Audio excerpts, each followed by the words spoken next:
What is going on, everybody, and welcome back to another Yu-Gi-Oh! Sevens episode review. Today, guys, we are going to be going over episode 34 of the Yu-Gi-Oh! Sevens anime. I'm very excited to get into this episode, as per usual with these episode reviews, so let's not waste any more time and let's get right into it. And what to say about this episode? I will say, though, this is one of the first episodes of this series where I had to think of this episode for a while. Honestly, I was really. This episode has some shocking things to it. I think it was a good episode. I actually thought it was way better than I thought it was going to be when I read the 34 summary, and I want to apologize again for that because I know I've been very bad on those same issues that I've been having with other videos recently, like the brains reviews, image problems, and I'm going to say this, that is getting fixed very, very soon. I contacted someone, a very good friend of mine, to kind of come in and help with the problem. I have no idea. I've tried everything that I know in my arsenal, and I cannot figure out what in the world is going on. So, yeah, that's going to impact this review, I'm going to say so. I'm recording this Monday night, so if this comes out Wednesday or Thursday, let's just say we might have still had some problems with giving the images, meaning that these images got corrupted. But we'll see what happens. I really hope that this doesn't happen because I want to get this out as soon as possible, but we'll see what happens. But reading the summary, I came into this episode feeling like I was not going to really care about it. I mean, it was a Kaizo Sebastian focused episode, and I'm going to be honest, those characters have not been the biggest. You know, guys, if you've been on the series for a while, I've hated Kaizo since the beginning, even though they kind of tried to help me grow that character, in my opinion, to be a better character than I thought it was. I still do not like the character. And Sebastian, he's interesting, but I didn't really care about him either. I just felt like he was there, honestly. But to get a focused episode on it was very interesting. So I didn't have much thought, but definitely took a 180 in this episode. The episode starts off, Yuga and the crew are talking about each other. They were working at the thing. Gallia was actually there. I remember seeing him on the cast list, and he just still works there. I mean, the only thing he has to resort to now is, instead of using his machine to do it because it got destroyed in the last episode during the duel with Gakuto, he now has to go back to the old style with it, which is a good old shovel and your brute muscles. I mean, it's the good old days, right? It's the good old days of physical hard labor, and they basically worked all day. They stopped for a lunch break, and Yuga and them started talking. It's like, okay, we need to get a plan to get into that area, because remember, they wanted to get to the abandoned dorm so that they can actually go and figure out the whole thing with Asana and her maximum cards. But one thing that they needed to do was to get in contact with Neil and let him know about what the situation is and what is going on. So he sends out Kaizo and Sebastian, making these obviously fake ones. I mean, the Sebastian one looks pretty convincing, but the Kaizo one, the color is wrong, and they were basically like sand buckets, or it almost looks like big plastic cups too. I don't know which way you want to describe it, but he uses those and was able to get those two to escape. And I hate the episode for doing this. I hate the episode to some degree for this, as Sebastian goes into his chair mode, and you have this nobody character goes and has a massage on him. One of the girls, very irrelevant characters, is like, "Come on, we need to get back to work." And he gets up, and the next line you hear is Sebastian says, "I can't believe I let a background character get a massage from me." I literally stopped the episode right there and walked out of the room. I am dead serious about this. I didn't come back and watch the episode until like 10 minutes after that happened. I was so triggered over that, if that's even still a thing that people say these days. But what is it, cringe people say these days now? I don't know. I'm an old school kid, all right? So, but that just was like, okay, really? You really had to break the fourth wall that hard? Really, Bridge? Really? I mean, oh my god. I mean, I know a lot of people are gonna probably like it, but I don't get me wrong. I don't hate breaking fourth walls, I think are absolutely hilarious. But gosh, they make me cringe. I really do not like it to some degree as well. Like I'm, I said I like it, but I don't like it. Jeez, I'm so weird when it comes to talking stuff like that. But he literally states that, and they're continue traveling to go through this forest, and they started to get into a bicker. They've been bickering for a while now, and they decide to race to get to Neil first, because obviously that needs to be a thing. So they're running through the forest, it starts to rain, and we get a very interesting thing where they were able to basically talk through data and we're able to communicate with each other, which apparently is going to basically at light speed because they have 0.05 milliseconds to talk to each other.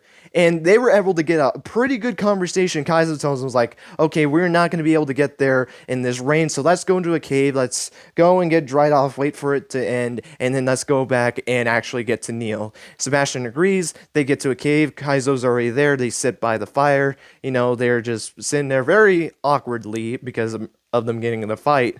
And I think it was Sebastian was about to say something, we see this thing come out of nowhere. It looked like a drill just shot out of the ground. And then we get introduced to, and I'm not joking by this name, Finger Chikaku, which was the girl that looked like Saraku from the preview. And I think this is probably one of, if not the weirdest names I think I have ever heard, not only in probably the Yu-Gi-Oh series, but probably in any other show that I've watched.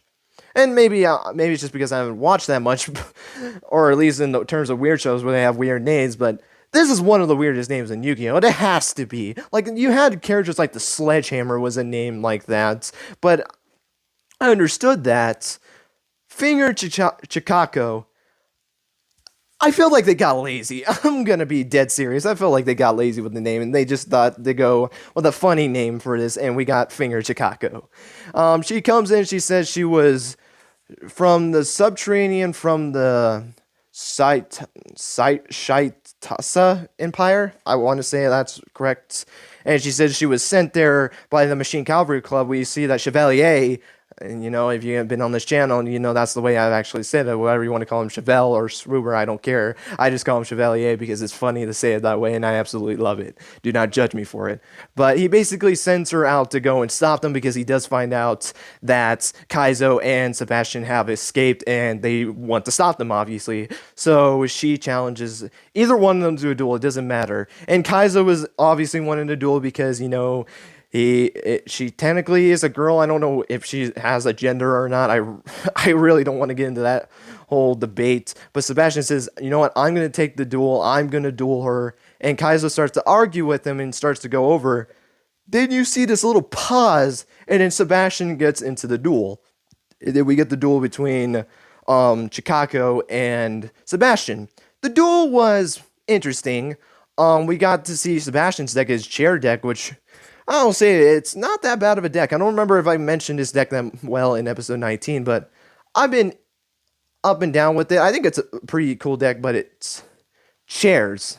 I mean, it's a deck of chairs, but at least they make some cool aspect to it. But I will say, though, I wish it was a little bit more back and forth. I'm going to be honest, Chikaku basically dominated this duel, and I'm going to be honest, was not surprised at the result. I really did expect Chikako winning this duel. And that's why I wish the 34 summary too, because I thought she was going to win this duel from the very beginning, because, and I will say though, it definitely killed my thought process into it, but I guess I'll explain it right now.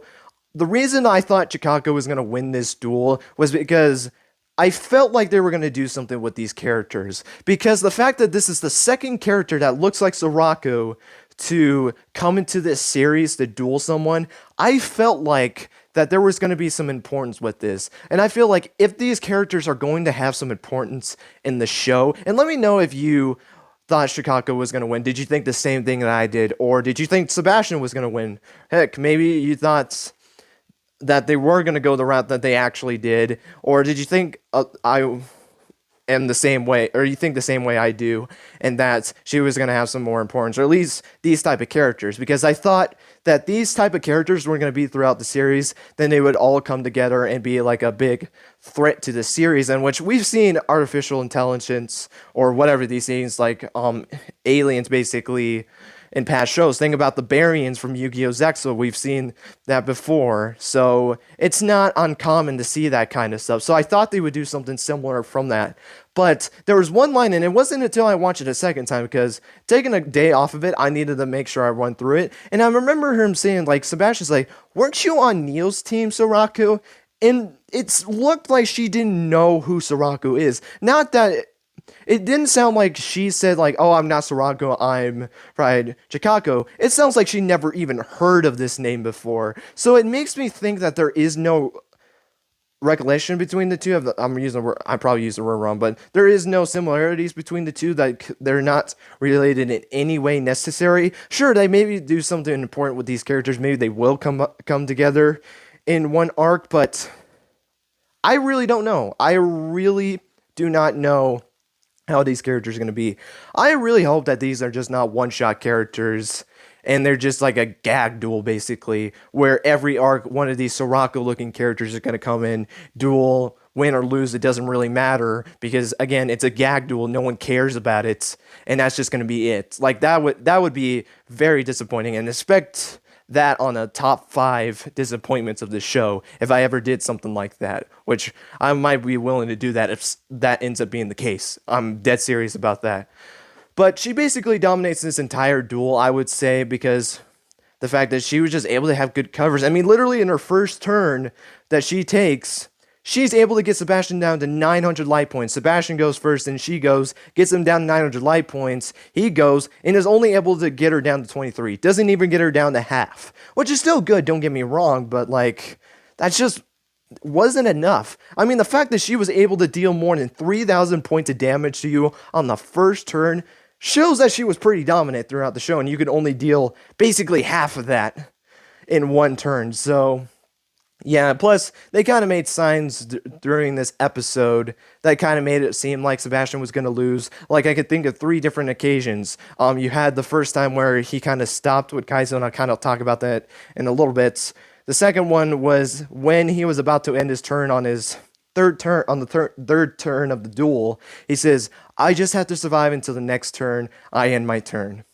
You knew immediately that something was going to go wrong, and when he activated his trap card, I think it was like Joint Chair or something like that, which, funny enough, he didn't use that trap card from episode 19 it was. You know, remember when he had the things floating around the room, and Yuga had to pick which one was Kaizo?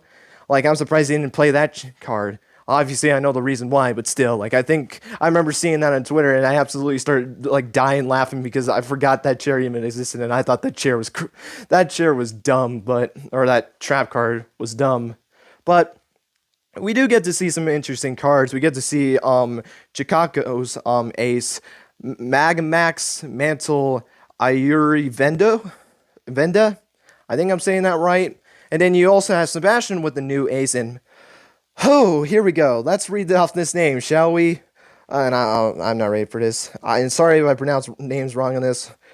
Dote Hanses, the Mirror King of the Throne of YS of Chairs. I'm dead serious. That is the name of that card. What the heck? It felt like I was reading that Super Kaiju monster's name. I know it's not that many letters, but gosh dang it. That is a long name for an ace monster. And it looked pretty cool. I did like it. I think I liked it a little bit more than the original one. And an interesting effect where it can return all dark monsters with 0 attack points from your graveyard back to your deck. And it gains 300 attack points per monster. And in the old one, you know its effect. It gains 500 attack points per level of one monster on the field, which was a level 8, gains 4,000 plus the 500 through one of Chikako's, I think it was a trap card she activated, where she was able to negate something, and was able to give she had Sebastian's monster gain 500 attack points, that way it could stop an effect, because a lot of his deck relies on 0 attack point monsters, and making those monsters gain 500 attack points kind of stops that. And the fact, and again, that was kind of like the Sushiko and Roman duel, I felt like, to some degree, where she just knew his deck, I felt like. And just I don't think he knew it from the very beginning. I think it took until that one turn to actually figure it out, other than the Sujiko, where she knew it from the very beginning. I like that duel was completely in Sujiko's favor, so kind of the same boat to that degree. But Sebastian just got outplayed in this duel. He ended up losing this, which I was not surprised. We do find out, and this was kind of going to one of the things I was mentioning earlier, he did that 0.5 millisecond talk again with Kaizo and told him, hey, you need to get to him. You are faster. You need to get to Neil and let him know what's going on. I'll hold her back to make sure that she doesn't follow you. And, we both get in serious trouble because of the fact that she was basically on a bounty hunt for these two, for Chevalier. And he decided to take that, and Kaizo was able to escape. She can't do anything about it because she doesn't know where he went. Chevalier tells her to go after him, or it, whatever you want to call it. She says, my job was complete. You just told me to stop them, and I can't stop that person anymore. So she goes back into the ground, doesn't do anything for the rest of the episode. We then get a scene from Asana. She comes into her room, and he talks about what ends up happening. Then she makes the statement that she is going to go and duel Yuga again. And she's finally going to put an end to rush duels, which I'm just going to say this. Why didn't you do this from the beginning? Like, you could have done this in episode 32 and would have beaten Yuga. If you would have told him to put rush duels on the line, I don't know if he probably would have accepted it. And you could have stopped rush duels right there. Why did you have to bring him to the school just so you can eliminate rush duels? Like, I really do not understand that. Why did you have to do that? But and this was one of my favorite parts of the episode. She makes that statement, and the next thing you hear is one of the guys said, Yuga and his friends have escaped.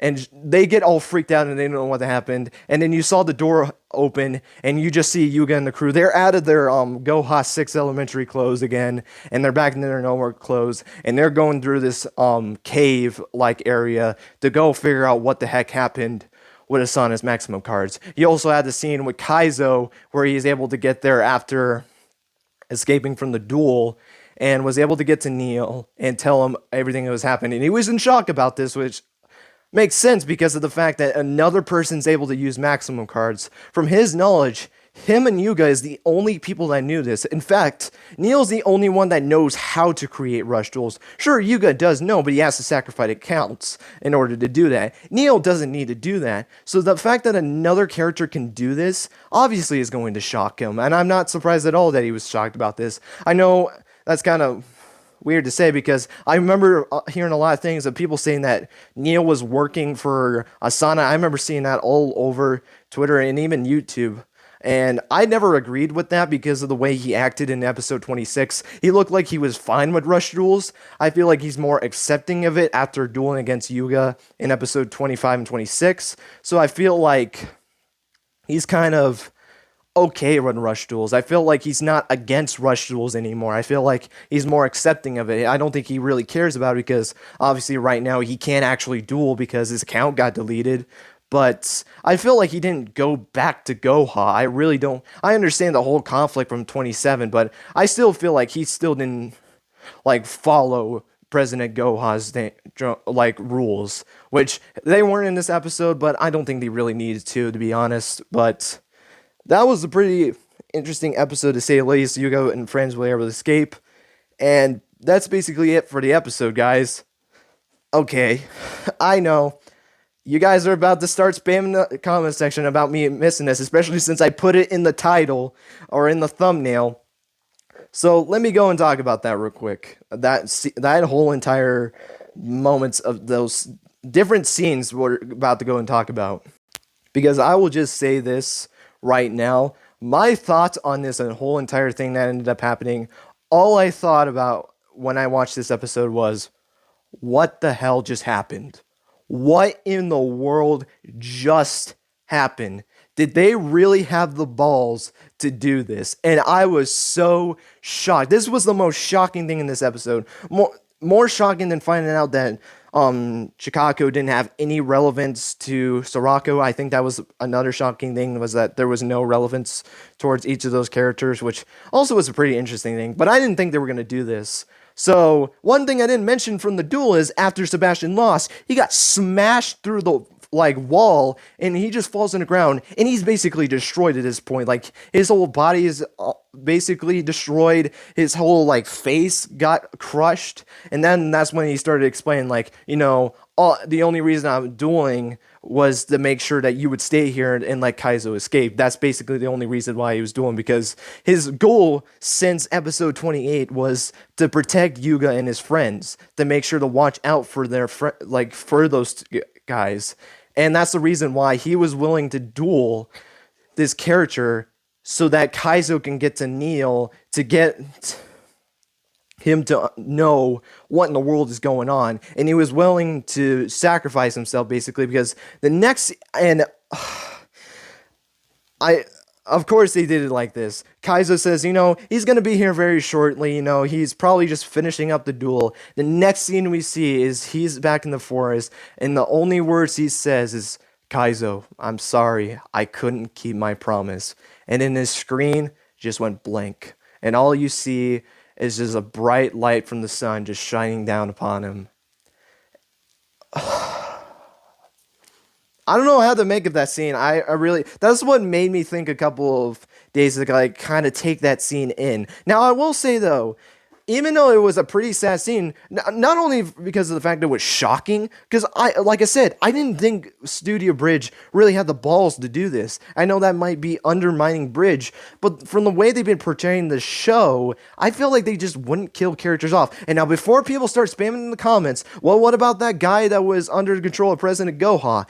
I'm going to be dead serious when saying this. I really do not think that Bridge had any care for this character. I feel like they didn't think that the Yu-Gi-Oh community, which obviously Bridge probably does not know, that the Yu-Gi-Oh community will dig deep into something as simple as this, as simple as a random character in the series. Like, I wouldn't be surprised that people start speculating about the two characters that sat on, the one character that sat on Sebastian. Like, who knows, maybe he'll be the next one for being like the puppet for Mr. Gohan. Maybe those theories will count.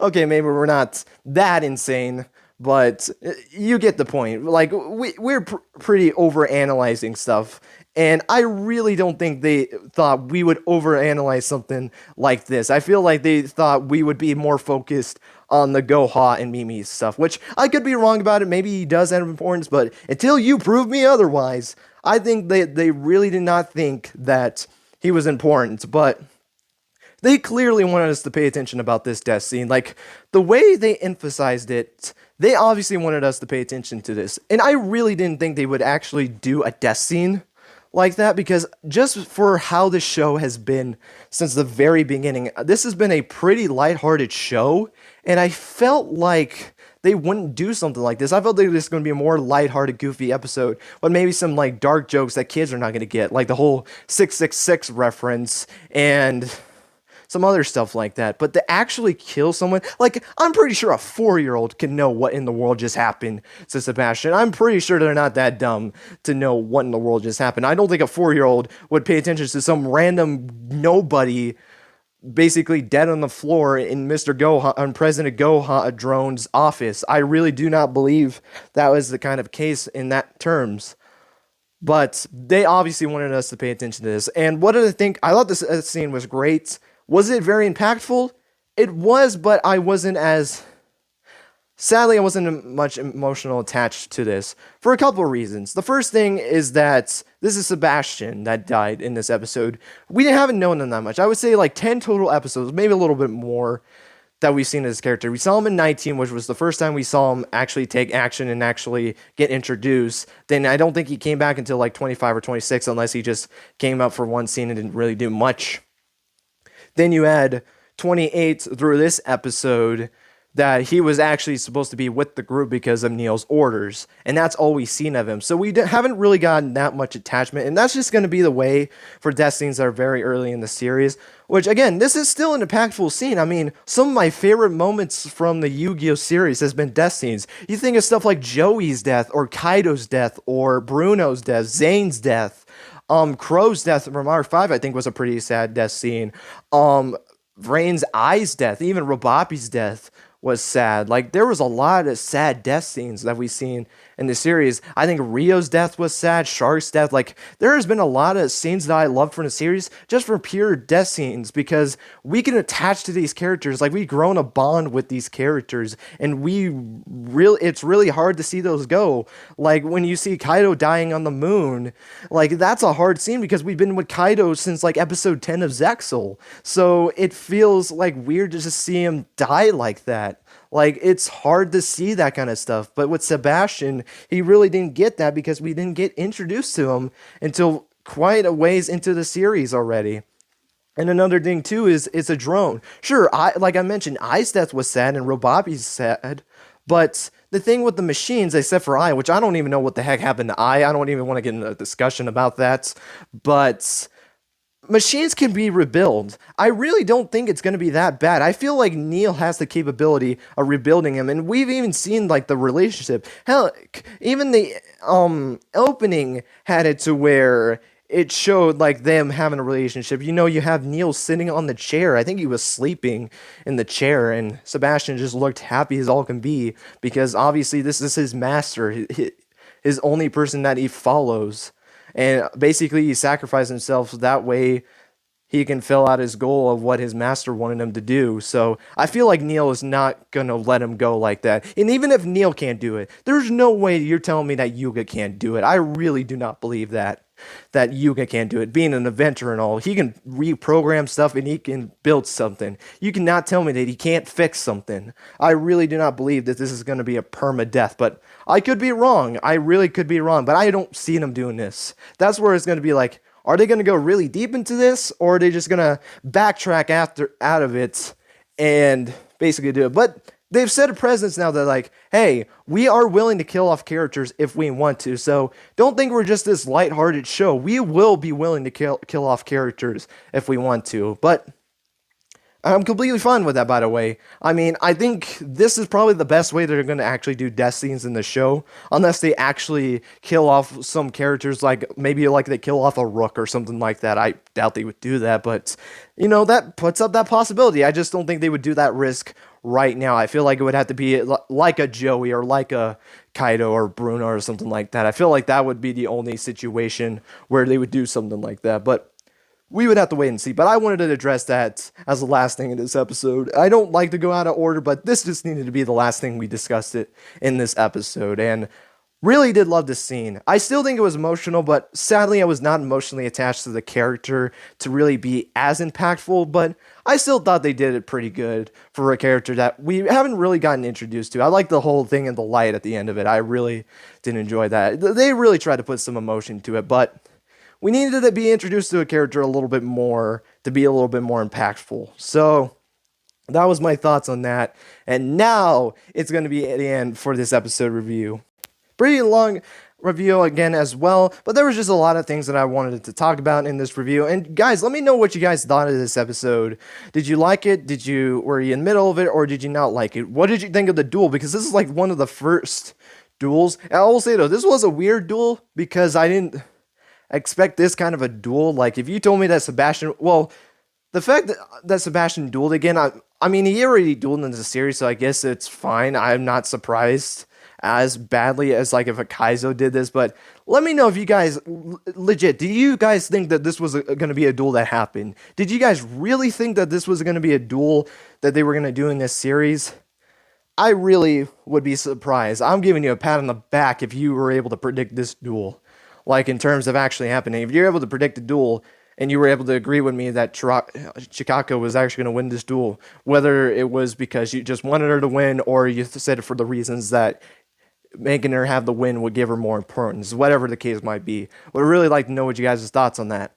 And with that, guys, that's going to be it. So thank you guys so much for watching, and until next time, guys, take care and have yourselves a great rest of your day.